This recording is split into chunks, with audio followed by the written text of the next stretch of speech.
والصلاة والسلام على صاحب الحسن والجمال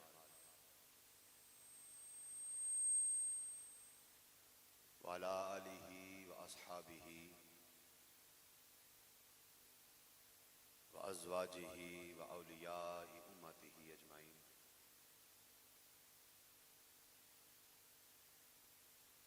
أما بعد فأعوذ بالله من الشيطان اللعين الرجيم. بسم الله الرحمن الرحيم. لا أقسم بهذا البلد وأنت حل بهذا البلد. صدق الله مولانا العظیم. بندائے پروردگارم امت احمد نبی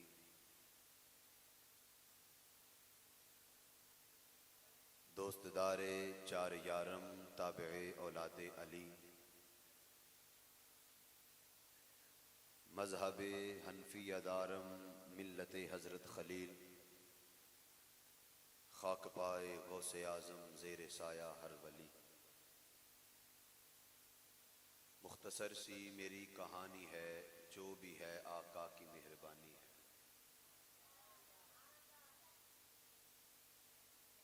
مختصر سی میری کہانی ہے، جو بھی ہے آقا کی مہربانی ہے.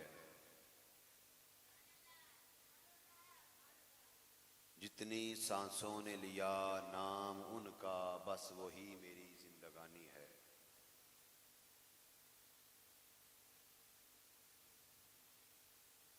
ان اللہ و ملائکتہ یصلون علی النبی یا ایہا الذین آمنوا صلوا علیہ وسلموا تسلیما. صلاۃ والسلام علیک یا سیدی یا رسول اللہ وعلی آلک واصحابک یا رحمۃ للعالمین.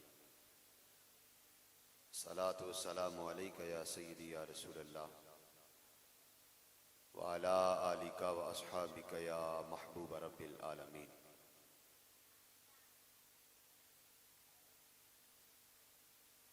اللہ تعالیٰ کا لاکھ لاکھ شکر ہے جس کی توفیق خاص سے میں اور آپ اس پاک مجلس تک پہنچے. اللہ تعالیٰ میرا آنا، آپ کا آنا، مل بیٹھنا اپنی بارگاہ میں قبول و منظور فرمائے.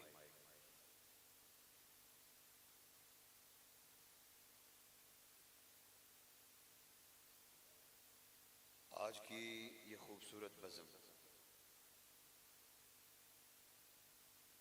زیر صدارت و خصوصی خطاب حضرت علامہ مولانا پیر سید فیض الحسن سرسا صاحب چشتی صابری مدہ ذلہ العالی اور زینت محفل بھائی معظم ارشاد کیلانی صاحب حافظ آباد سے تشریف لائے، اور ان کے ساتھ حافظ محمود احمد صاحب قادری زید مجدہ ونی کے تارڑ ضلع حافظ آباد سے تشریف لائے. اللہ تعالیٰ جنہوں نے اس پاک خوبصورت بزم کا انعقاد کیا، اللہ تعالیٰ ان کا انعقاد کرنا اپنی بارگاہ میں قبول و منظور فرمائے. آج میں جس ہستی کا ذکر کرنے جا رہا ہوں وہ کسی تعارف کے محتاج نہیں. اگر کہا جائے کہ افضل الناس بعد الانبیاء تو پتہ چل جاتا ہے کہ کس ہستی کا ذکر ہے.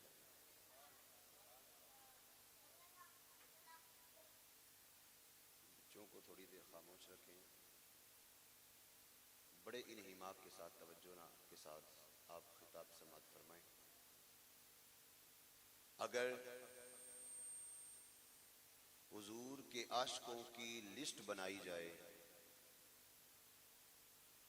تو ان میں جو پہلا نام آتا ہے اس اس ہستی کو حضرت ابو بکر صدیق کہتے ہیں۔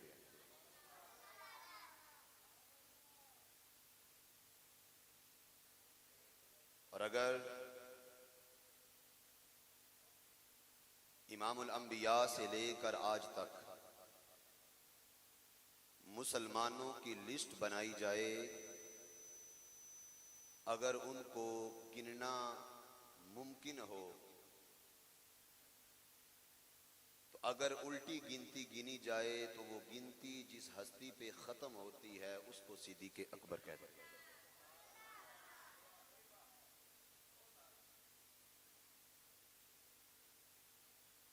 میں نے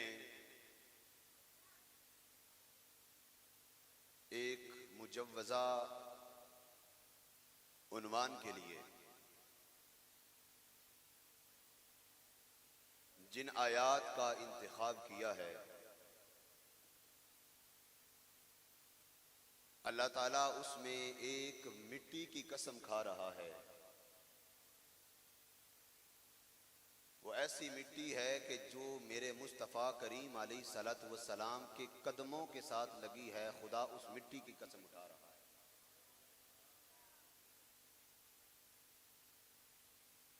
جس دھرتی پر میرے مصطفیٰ کریم علیہ الصلوۃ والسلام نے قدم رکھا اور قدم رکھ کر چلے گئے، اللہ فرماتا ہے محبوب کل کائنات میری قسمیں کھاتی ہے، پر میں خدا ہو کر تیری اس مٹی کی قسم کھاتا ہوں جس پر تیرا قدم آ گیا۔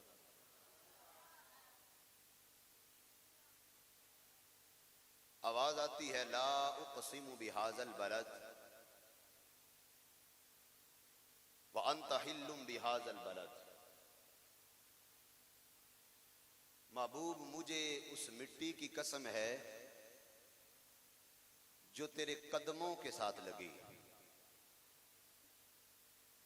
تو قدم رکھ کے چلا گیا، تیرا رب پیچھے سے تیرے نالین کے ساتھ لگی ہوئی مٹی کی قسمیں اٹھا رہا ہے۔ میں نے 3 قسم کی مٹی بیان کرنی ہے، بس بڑے انہماک کے ساتھ اب سماعت فرمائیں انشاءاللہ العزیز۔ میں یہ میشن لے کر آیا ہوں کہ 15 منٹ بیان کروں یا آدھا گھنٹہ بیان کروں، انشاءاللہ جتنا بیان کروں گا بیان کا مزہ بھی آئے گا اور سمجھ بھی آئے گی۔ فرمایا لا اقسم بہذا البلد وانت حل بہذا البلد، محبوب مجھے اس مٹی کی قسم ہے جو تیرے قدموں کے ساتھ لگی ہے۔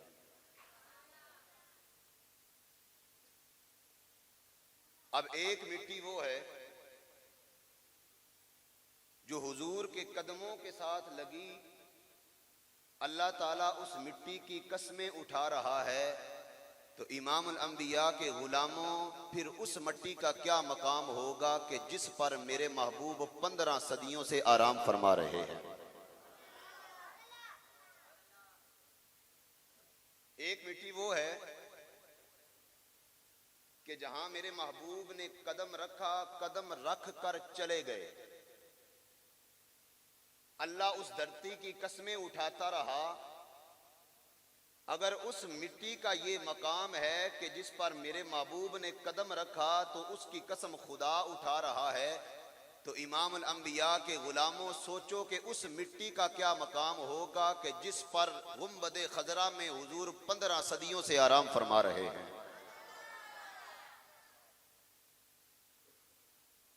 کل مکاتب فکر کے علماء، چاہے وہ دیوبندی ہے، چاہے وہ اہل سنت و جماعت ہے یا وہابی ہے یا اہل تشیع ہے، کل مکاتب فکر کے علماء کا متفقہ فیصلہ ہے کہ جس مٹی پر میرے محبوب علیہ الصلوۃ والسلام اس وقت آرام فرما رہے ہیں، مسجد اقصی تو بڑی دور کی بات ہے اور خانہ کعبہ تو بڑی دور کی بات ہے، وہ مٹی اللہ کے عرش سے بھی افضل ہے۔ گنبد خضرا میں جو مٹی ہے جس پر میرے محبوب علیہ الصلوۃ والسلام کا جسد اقدس پڑا ہوا ہے، حضور آرام فرما رہے ہیں 15 صدیوں سے، وہ مسجد اقصی نہیں، وہ خانہ کعبہ ہو، وہ 8 جنتیں ہوں، بلکہ وہ عرش الہی ہو، متفق کا فیصلہ ہے کہ وہ اللہ کے عرش سے بھی زیادہ افضل مٹی ہے۔ 2 قسم کی مٹی ہوگی۔ میری بات کی سمجھ آ رہی ہے جی؟ میں نہ داد کا طالب ہوں الحمدللہ اور نہ امداد کا طالب ہوں، بس میں اس چیز کا طالب ہوں کہ اپنا دل اور کان میری طرف توجہ رکھیں، انشاءاللہ مسئلہ سمجھ میں آئے گا۔ 2 قسم کی مٹی ہو گئی، ایک وہ کہ جس پر حضور نے قدم رکھا تو اللہ قسمیں اٹھا رہا ہے، اگر اس مٹی کی شان یہ ہے تو اس مٹی کا کیا مقام ہوگا کہ جس پر حضور 15 صدیوں سے آرام فرما رہے ہیں۔ اس مٹی کے ساتھ عرش معلا بھی نہیں افضلیت میں مل سکتا، تو سوچو پھر اس مٹی کا کیا مقام ہوگا کہ جس مٹی کے ساتھ میرے محبوب کا پیکر بشری بنا ہے۔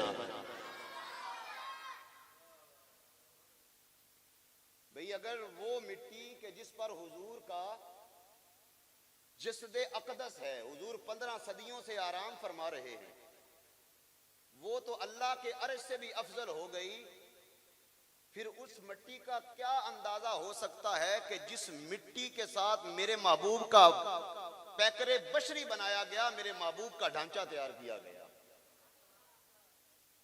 اللہ حضرت سے پوچھا کہ حضور اس مٹی کوئی مثال ہے؟ آپ نے فرمایا خرد کو کہہ دو کہ سر جھکا لے۔ اللہ حضرت سے پوچھا گیا کہ اس مٹی کا کوئی مقام ہے کہ جس مٹی کے ساتھ میرے محبوب کا جسد اقدس بنایا گیا، میرے محبوب کا جسم بنایا گیا؟ آپ نے فرمایا خرد کو کہہ دو کہ سر جھکا لے۔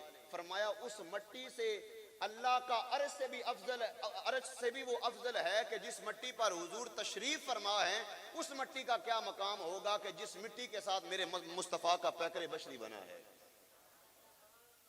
میری اتنی سی بات سمجھ گئے؟ یہ 3 قسم کی مٹی میں نے بیان کی، اتنا مسئلہ سمجھ آ گیا؟ اب سنو، مقام صدیقیت کیا ہے اور مقام فاروقیت کیا ہے؟ بخاری شریف کی روایت ہے، میرے مصطفیٰ کریم علیہ السلام نے فرمایا انا و ابو بکر و عمر خلقنا من تربت واحدہ۔ حضور فرماتے ہیں کہ جس مٹی کے ساتھ اللہ نے میرا پیکر بشری بنایا تھا، جو مٹی بچ گئی تھی اسی کے ساتھ میرا ابو بکر بھی بنا ہے، اسی کے ساتھ میرا عمر بھی بنا ہے۔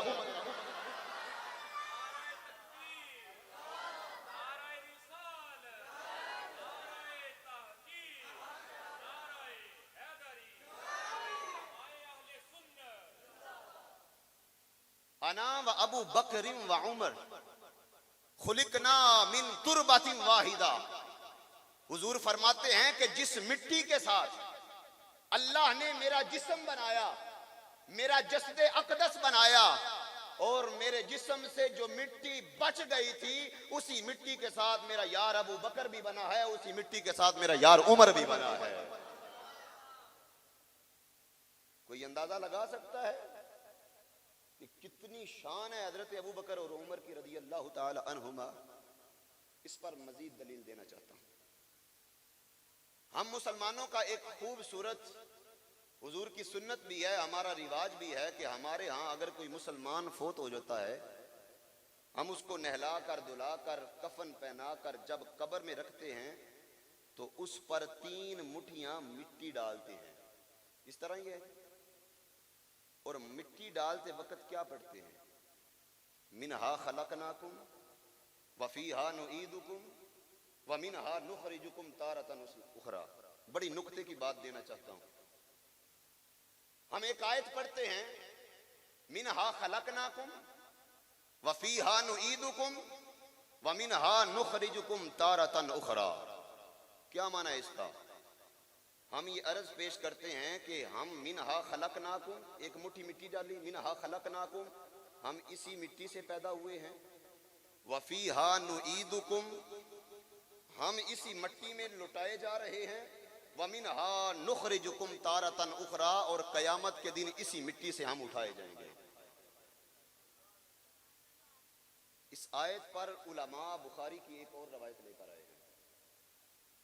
میرے مصطفیٰ کریم علیہ السلام نے فرمایا ما من مولود الا وفی سرتہ التراب۔ من حفرت ہلتی خلق منہا حتی یدفن فیہا.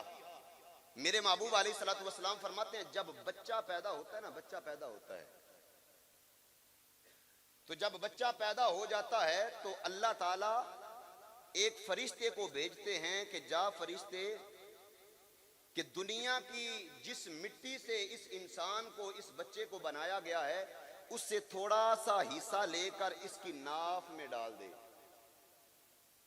ما من مولود الا وفی سرتہ التراب من حفرتہ التی خلق منہا حتی یدفن فیہا. جب کوئی بچہ پیدا ہوتا ہے تو ہم جس مٹی سے پیدا ہوئے ہیں اس مٹی کا تھوڑا سا حصہ ہماری ناف میں ڈال دیا گیا ہے. اور امام الانبیاء کے غلاموں، اس بات کا دھیان رکھنا کہ ہم اپنی اپنی قبروں کو اپنی ناف میں لیے پھرتے ہیں. ہم اپنی قبر کی مٹی کو اپنی اپنی ناف میں لیے پھرتے ہیں. حضور نے فرمایا جب بچہ پیدا ہوتا ہے تو جہاں سے اس کا خمیر لیا جاتا ہے وہاں سے تھوڑی سی مٹی اس کی ناف میں رکھ دی جاتی ہے.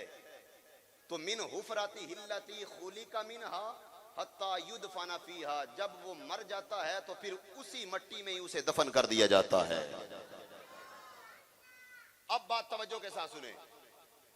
بچہ جس مٹی کے ساتھ پیدا ہوتا ہے اسی مٹی میں اسے لٹا دیا جاتا ہے. اب میں آپ لوگوں سے سوال کرتا ہوں کہ بتاؤ حضرت عثمان غنی رضی اللہ تعالیٰ عنہ کا مزار کہاں ہے؟ کہاں ہے بھئی؟ جنت البقیع میں. حضرت عثمان غنی رضی اللہ تعالیٰ عنہ کہاں دفن ہے؟ جنت البقیع میں. اور مولا علی کائنات رضی اللہ تعالیٰ عنہ کہاں دفن ہے؟ نجف میں. اور بتائیں کہ میرا ابو بکر اور عمر کہاں دفن ہے؟ پتا چلا کہ حضرت عثمان غنی رضی اللہ تعالیٰ عنہ آپ جنت البقیع میں دفن ہیں تو آپ کو جنت البقیع کی مٹی سے پیدا کیا گیا. مولا علی کا نجف میں دفن ہونا اس بات کی دلالت ہے کہ مولا علی کا خمیر نجف کا تھا، اور حضرت ابو بکر صدیق رضی اللہ تعالیٰ عنہ اور حضرت عمر فاروق رضی اللہ تعالیٰ عنہ آپ کا حضور کے ساتھ دفن ہونا اس بات کی دلالت ہے کہ جہاں سے میرے مصطفیٰ کا خمیر ہے وہاں سے ابو بکر کا خمیر ہے اور عمر فاروق کا خمیر ہے. بھئی حضرت عثمان غنی دفن ہے جنت البقیع میں، مولا کائنات دفن ہے نجف شہر میں. پتا چلا کہ حضرت عثمان غنی کی مٹی جہاں سے لے کر انہیں بنایا گیا تھا انہیں اسی مٹی جنت البقیع میں لوٹایا گیا. اور مولا علی کائنات شیر خدا رضی اللہ تعالیٰ عنہ آپ کو نجف کی مٹی سے لے کر بنایا گیا تھا تو آپ کے وفات کے بعد آپ کو نجف میں لوٹا دیا گیا. تو پتا چلتا ہے حضرت ابو بکر صدیق اور عمر فاروق جہاں دفن ہے وہیں سے ان کی مٹی لے کر انہیں بنایا گیا ہے. مسئلہ سمجھ آیا جی؟ اتنی بڑی شان ہے جناب حضرت ابو بکر صدیق اور عمر فاروق رضی اللہ تعالیٰ عنہ. اس کے بعد لوگ کہتے ہیں کہ یہ ایک حادثاتی معاملہ تھا. حضرت ابو بکر صدیق رضی اللہ تعالیٰ عنہ اور حضرت عمر فاروق کا حضور کے ساتھ دفن ہونا یہ حادثاتی ہے. آپ کا جانشین بننا یہ ایک حادثاتی عمل ہے.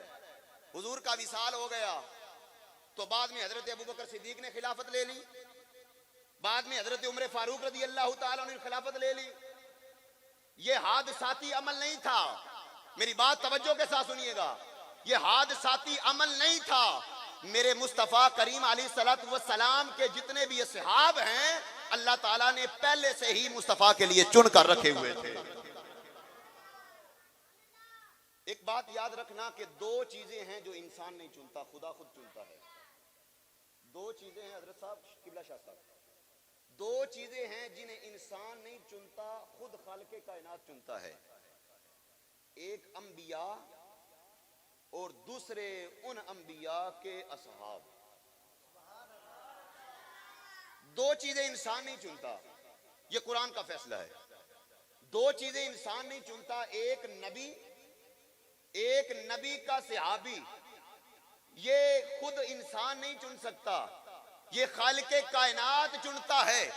اور اس آیت پر میں ایک حدیث پیش کر دوں، ترمذی کی روایت ہے، میرے مصطفیٰ کریم علیہ السلام نے فرمایا کہ اے مومنو، امام الانبیاء کے غلاموں، کہ بے شک اللہ تعالیٰ نے میرے لیے میرے تمام صحابہ کو چن لیا ہے۔ ان اللہ حق تارانی واختار لی اصحابی، ان اللہ حق تارانی واختاری اصحابی۔ حضور فرماتے ہیں، ترمذی کی روایت، الحمدللہ بات کر رہا ہوں، ویڈیو بن رہی ہے، ایک ایک لفظ کا ذمہ دار ہوں۔ حضور فرماتے ہیں ان اللہ حق تارانی واختار لی اصحابی۔ حضور فرماتے ہیں میرے جتنے بھی اصحاب ہیں اللہ نے مجھ سے پہلے ہی میرے لیے چن کر رکھے ہوئے تھے۔ اور اس میں جو لفظ ہے نا، ان اللہ حق تارانی واختار لی اصحابی، یہ اصحاب جو ہے نا یہ جمع کا صیغہ ہے، اور اس کے آگے جو یا ہے نا اصحابی، اس کے آگے جو یا ہے یہ کلیت پر دلالت کرتی ہے۔ یہ بات یاد رکھنا کہ جب جمع کی اضافت ہوتی ہے، میں لغت کے اعتبار سے بات کر رہا ہوں، گرامر کے اعتبار سے بات کر رہا ہوں، کہ جب جمع کی اضافت ہوتی ہے تو وہ کلیت پر دلالت کرتی ہے۔ تو اس سے پتہ چلا کہ حضور فرماتے ہیں میرے جتنے بھی صحابہ ہیں یہ میرے لیے میرے اللہ نے چنے ہیں۔ میرا ابو بکر بھی خدا نے چنا ہے، میرا عثمان غنی بھی خدا نے چنا ہے، میرا عمر فاروق بھی خدا نے چنا ہے، میرا علی المرتضیٰ بھی خدا نے چنا ہے، میرا سلیمان فارسی بھی خدا نے چنا ہے، میرا امیر معاویہ بھی خدا نے چنا ہے۔ میرے جتنے بھی اصحاب ہیں یہ سب خدا نے چنے ہوئے ہیں۔ اور یہ بات یاد رکھنا، یہ مصطفیٰ نے خود نہیں چنے۔ یار ایک بات سمجھ نہیں آتی کہ جب اللہ تعالیٰ نے 1,24,000 کم و بیش انبیاء میں سے میرے مصطفیٰ کو حبیب چنا ہے، جب 1,24,000 انبیاء میں سے میرے مصطفیٰ کو حبیب چنا ہے، تو میرے مصطفیٰ کے جب یار ہیں انہیں کیا میرے اللہ نے کھوٹا چنا تھا؟ کیا میرا رب ایسا کر سکتا ہے کہ جو اپنے محبوب کے اصحاب ہیں انہیں کھوٹا چن لے؟ اللہ نے میرے محبوب کے یاروں کو کھوٹا نہیں چنا، میرے محبوب کے پہلے صحابی سے لے کر میرے محبوب کے آخری صحابی حضرت طفیل رضی اللہ تعالیٰ عنہ تک تمام صحابہ کو میرے اللہ نے میرے مصطفیٰ کے لیے چن لیا ہے۔ اور یہ بات یاد رکھنا، جو ان چنے ہوئے اصحاب پر بکواس کرتا ہے، وہ چنے ہوئے اصحاب پر جو بکواس کرتا ہے وہ بھونکنے والوں میں سے چنا ہوا ہے۔ جو ان چنے ہوئے اصحاب پر بکواس کرتا ہے وہ بھونکنے والوں میں سے چنا ہوا ہے۔ میرے محبوب کے پہلے صحابی سے لے کر میرے محبوب کے آخری صحابی تک ہمارا عقیدہ ہے تمام صحابہ جنتی ہیں، تمام صحابہ جنتی ہیں۔ آخری بات کرنا چاہوں گا، آخری بات، حضرت آدم علیہ السلام سے لے کر جناب حضرت عیسیٰ علیہ السلام تک، حضرت آدم علیہ السلام آئے، اس بات کو بڑی توجہ کے ساتھ سننا اور یاد رکھنا۔ حضرت آدم علیہ السلام آئے، اپنے نبی ہونے کی خبر دی، اپنے نبی ہونے کی خبر دی، اور جب وصال ہونے لگا تو حضرت آدم علیہ السلام فرماتے ہیں میں تمہیں ایک خوش خبری دیتا ہوں کہ میرے بعد ایک اور نبی آنے والا ہے۔ حضرت آدم علیہ السلام سے لے کر 1,24,000 کم و بیش انبیاء تھا، جو نبی آیا اس نے پہلے کی تصدیق کی اور اس کے بعد آنے والے کی خوشخبری دی۔ پہلے کی تصدیق کرتا رہا، حضرت نوح علیہ السلام آئے اور آ کر سب سے پہلے اعلان کیا جو مجھ سے پہلے نبی تھے وہ سچے تھے، میں جانے لگا ہوں میرے بعد ایک اور نبی آئیں گے۔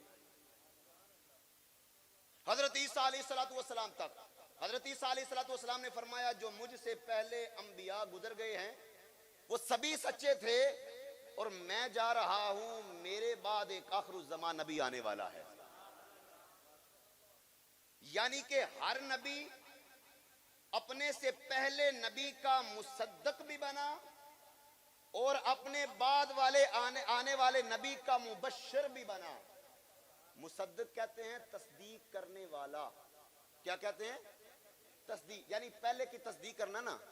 اب میں ہوں, مجھ سے پہلے نعت خوانی ہوئی تو میں کہتا ہوں یہ نعت خوانی بڑی اچھی ہے, اور میرے بعد ایک بہت اچھے قبلہ شاہ صاحب خطیب بھی ہیں, میں مصدق بھی ہوں, پہلے کی تصدیق کر رہا ہوں کہ یہ بندہ بڑا چنگا ہے, اور اپنے بعد والے آنے والے شاہ صاحب کی بشارت بھی دے رہا ہوں کہ میرے بعد شاہ صاحب آنے والے ہیں.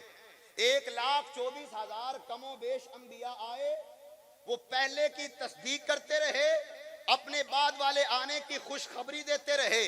گویا کہ ہر نبی مصدق بھی ہے, مبشر بھی ہے, لیکن جب باری آئی آپ کے اور میرے نبی کی, جب باری آئی آپ کے اور میرے نبی کی, اب نبی کے بعد نبی آنا کوئی نہیں تھا, حضور کے بعد نبی آنا کوئی نہیں تھا.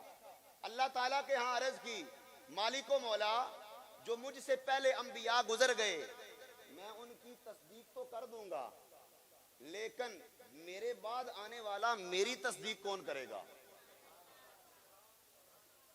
بھئی میں تو نہ مصدق بن سکا نہ مبشر بن سکا, میرے تو 2 کمیاں رہ گئی ہیں نا, نہ میں مصدق بن سکا نہ میں مبشر بن سکا.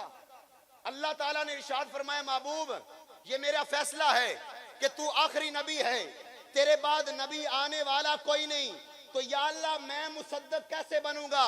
اللہ نے فرمایا حضرت آدم سے لے کر حضرت عیسیٰ تک میں نے ہر نبی کو ایک مصدق دیا ہے, میں تمہیں پورا صدیق دے رہا ہوں.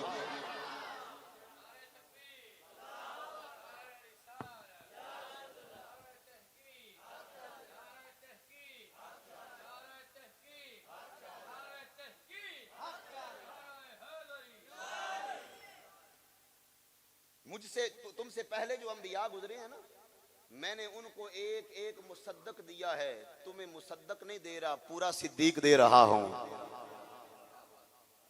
یہ شان ہے میرے محبوب علیہ الصلوۃ والسلام کے صحابہ کی. حضرت ابو بکر صدیق سے لے کر حضرت طفیل تک میرے محبوب کے جتنے بھی اصحاب ہیں سبھی جنتے ہی ہیں. بولو سبحان اللہ. بڑی عجیب سی بات ہے کہ لوگوں نے ایک آیت کو رٹا ہوا ہے, 28ویں پارے کی آیت ہے لا یستوی اصحاب النار و اصحاب الجنہ. لا یستوی اصحاب النار و اصحاب الجنہ. اچھا انہوں لا یستوی نہیں پڑھتے, وہ پڑھتے ہیں اصحاب النار و اصحاب الجنہ. دیکھو جی, آپ کہتے ہیں نبی پاک صلی اللہ علیہ وسلم کے جتنے بھی اصحاب ہیں سبھی جنتی ہیں, لیکن اللہ قرآن میں فرما رہا ہے, یہ باتیں یاد کرنے والی ہیں, دھیان سے سنو. اللہ قرآن میں فرما رہا ہے اصحاب النار و اصحاب الجنہ. کچھ صحابی جنتی ہیں, کچھ صحابی معاذ اللہ جہنمی ہیں. اصحاب النار و اصحاب الجنہ. یار مجھے اس بات کی سمجھ نہیں آئی کہ لوگ اتنی سی آیت لے کر کسی کے پیچھے کیوں پڑ جاتے ہیں. اصحاب النار و اصحاب الجنہ, کچھ صحابی جنتی ہیں, کچھ صحابی جہنمی ہیں, معاذ اللہ ثم معاذ اللہ. انہیں بولو آیت پوری پڑھو. پیچھے لفظ ہے لا یستوی اصحاب النار و اصحاب الجنہ. اور لوگوں, جنتی اور جہنمی کبھی برابر نہیں ہو سکتے. جنت والے اور جہنم والے کبھی برابر نہیں ہو سکتے. اور لوگ اصحاب النار و اصحاب الجنہ کا معنی اصحاب کرتے ہیں, اصحاب النار و اصحاب الجنہ اصحاب کرتے ہیں. میں آپ کو بتا کے جا رہا ہوں, اس سے مراد حضور کے اصحاب نہیں ہے, اس سے مراد ہے جنت والے اور جہنم والے. اب لفظ اصحاب آ گیا تو اس کا مطلب یہ تو نہیں کہ اس سے مراد حضور کے صحابی, اس سے مراد ہے جنت والے اور جہنم والے. میں ایک مثال قرآن سے اور دیتا ہوں, یہ نہ کہنا کہ مولوی جذبات میں بات کر گیا. اللہ تعالیٰ نے 27ویں پارے میں ارشاد فرمایا اصحاب الشمال و اصحاب الیمین. اصحاب الیمین و اصحاب الشمال, یہ یمین والے شمال والے. بس یہ ترجمہ ہے یار. کیا ترجمہ کریں گے اس کا کہ شمال کے صحابہ, یہ یمین کے صحابہ. کیا ترجمہ کریں گے؟ شمال کا کون صحابی ہے, یمین کا کون صحابی ہے؟ اصحاب الیمین و اصحاب الشمال. اس کا ترجمہ یہ ہے کہ یمین والے اور شمال والے، ہر جگہ جہاں پہ اصحاب کا لفظ آتا ہے وہاں حضور کے اصحاب سے مراد نہیں ہوتی۔ اس کا مطلب یہ ہے یمین والے اور شمال والے۔ پتہ چلا کہ اصحاب النار و اصحاب الجنت سے مراد حضور کے اصحاب نہیں ہے، اس سے مراد یہ ہے لا یستوی اصحاب النار و اصحاب الجنہ، وہ لوگوں جنت والے اور جہنم والے کبھی برابر نہیں ہو سکتے۔ یہ ترجمہ ہے اس کا۔ تنی یار کیوں لوگ قرآن پورا نہیں پڑھتے؟ اب میں آپ کو ایک آیت سنا دیتا ہوں۔ اللہ تعالیٰ قرآن پاک میں 5ویں پارے میں ارشاد فرماتا ہے یا ایھا الذین آمنوا لا تقربوا الصلاۃ۔ جاؤ رک سکتے، میں ترجمہ لفظ کا ترجمہ کر لیں۔ یا ایھا الذین آمنوا، اے ایمان والو، لا نہیں، تقربوا قریب جاؤ، صلاۃ نماز۔ اللہ فرماتا ہے اے ایمان والو نماز کے قریب نہ جاؤ۔ کمال ہو گیا۔ اگر میں اتنی آیت سنا دوں آپ کو دماغ تو خراب ہوگا۔ آپ تو کہیں گے کہ مولوی صاحب پڑھے لکھے ہیں، منبر پر بیٹھ کر یہ دعویٰ کر گئے ہیں یا ایھا الذین آمنوا لا تقربوا الصلاۃ، اے ایمان والو نماز کے قریب نہ جاؤ، چھٹی مل گئی۔ اور جو پڑھا لکھا انسان ہے مجھے یہاں سے پکڑے گا، مولوی آیت پوری پڑھ۔ بولو یار، او مولوی آیت پوری پڑھ، ڈنڈی نہ مار۔ حضرت صاحب آیت پوری کیا ہے؟ آیت پوری یہ ہے یا ایھا الذین آمنوا لا تقربوا الصلاۃ، اے ایمان والو نماز کے قریب نہ جاؤ، وانتم سکارا، جب تم نشے کی حالت میں ہو۔ نماز کے قریب نہ جاؤ جب تم نشے کی حالت میں ہو۔ یا ایھا الذین آمنوا لا تقربوا الصلاۃ تک میں آیت پڑھ کر چلا جاؤں، آپ کے گاؤں 10 گاؤں میں یہ بات پھیل جائے گی۔ مولوی صاحب دعویٰ کر کے گئے ہیں، اللہ بھی فرما رہا ہے، لفظ کا ترجمہ بھی کیا ہے، قرآن بھی دیکھا ہے، ترجمہ بالکل یہ ہے۔ اللہ فرماتا ہے نماز کے قریب نہ جاؤ، چھٹی مل گئی۔ لیکن جو پڑھا لکھا انسان ہے وہ کہے گا مولوی ڈنڈی مار گیا، مولوی نے پوری آیت نہیں پڑھی۔ آگے ہے وَأَنْتُمْ سُكَارَىٰ، جب تم نشے کی حالت میں ہو اس وقت نماز کے قریب نہ جاؤ۔ اللہ کا واسطہ ہے قرآن کو قرآن رہنے دو، اپنی کتاب بنانے کی کوشش نہ کرو۔ یہ قرآن ہے، خدا کی نازل کردہ کتاب ہے، اس میں تحریف نہ کرو۔ لا یستوی اصحاب النار واصحاب الجنہ، اس کا معنی یہ بنتا ہے لوگوں جنت والے اور جہنم والے کبھی برابر نہیں ہو سکتے۔ کیوں لوگوں کا دماغ خراب کیا ہوا ہے بھائی؟ قرآن صحیح پڑھو، پورا پڑھو، اس میں اگر کوئی بات آتی ہے تو ہم سے سوال کرو، ہم ہیں نا بیٹھے ہوئے آپ کو جواب دینے والے۔ تو میرے بھائیوں، کل کائنات میں اگر کسی کی شان سب سے بلند ہے تو وہ میرے نبی کے صحابہ ہیں، وہ میرے نبی کے اصحاب ہیں۔ اللہ فرماتا ہے، حضور فرماتے ہیں انا و ابو بکر و عمر خلقنا من تربۃ واحدہ۔ لوگوں، اللہ تعالیٰ نے جس مٹی کے ساتھ میرا پیکر بشری بنایا ہے، جو مٹی بچ گئی تھی اسی مٹی کے ساتھ میرا یار ابو بکر بھی بنا ہے، اسی مٹی کے ساتھ میرا یار عمر بھی بنا ہے۔ لو تبکی الحیات و بعد الممات، یار زندہ صحبت باقی وما علیہ الا البلاغ۔